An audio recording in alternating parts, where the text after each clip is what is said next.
Welcome back. So for what we started over break was color theory, and just to kind of ease us in, we're going to be extenuating, like going off of that same idea and just adding to it.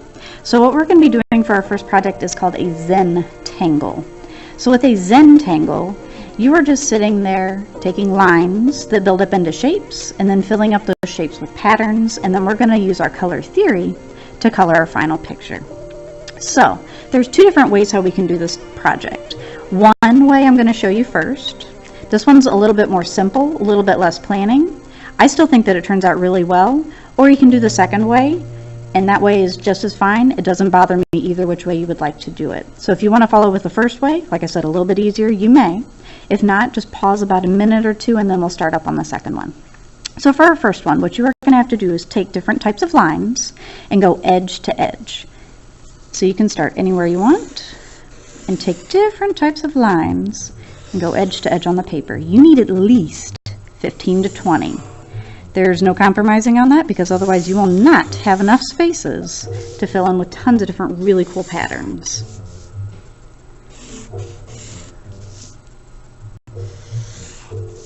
So even these little shapes, they're great. Those are great ones to have different types of patterns and designs in.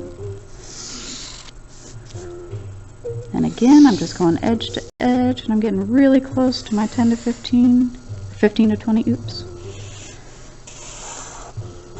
Okay, so now that I have all this, in each one of these shapes, I just go pencil edge to pencil edge. Make sure you're doing this in pencil, not in pen.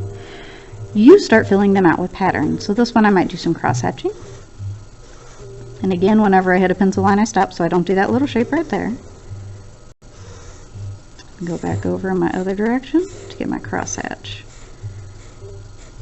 Okay, so in this little shape, I could just fill this in nice and black. And whenever you're filling these out, just think about doing about 50-50 black and white. So this one's almost about 50-50 black and white. This one's going to go black, but this one I'm going to leave white.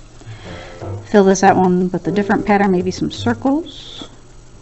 Do some big circles and small circles. And then I'll do my background in black.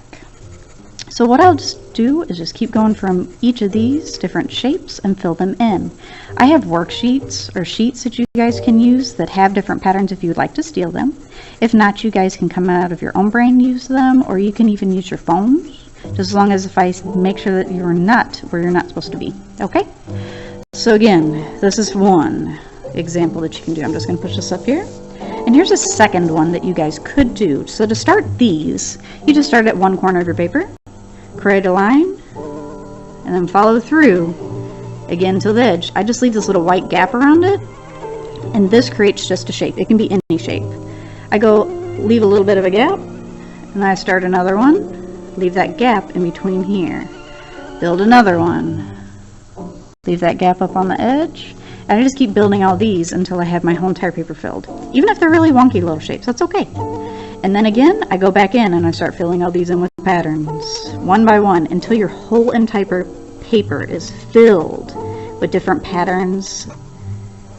I'm going to see if I can make sure this one's correct. Once you have your entire paper filled, that is when I'll hand you guys a Sharpie. Then we'll have to figure out that black versus white, about 50-50%. And then after that is when we're going to do our final paintings. And those will look really, really neat, I promise.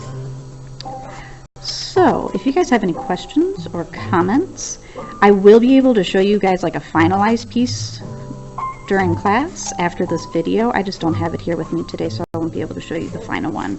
So remind me if I forget. I would love to show you guys my final picture. Almost done. This is one of the patterns that I saw I could have did a little bit better. Need more practice. That's okay. Okay. So there's that one all filled, and maybe I could go back in and make all the centers of these guys black. So Zentangles, taking shapes, adding patterns, thinking about your thick to thin, so black and white, and then finally going over it with Sharpie and then adding your color in color theory. So again, lines, 15 to 20, or shapes, and fill them in with patterns. Either or works for me. Thank you guys for working so hard and listening. I really appreciate it. Thank you.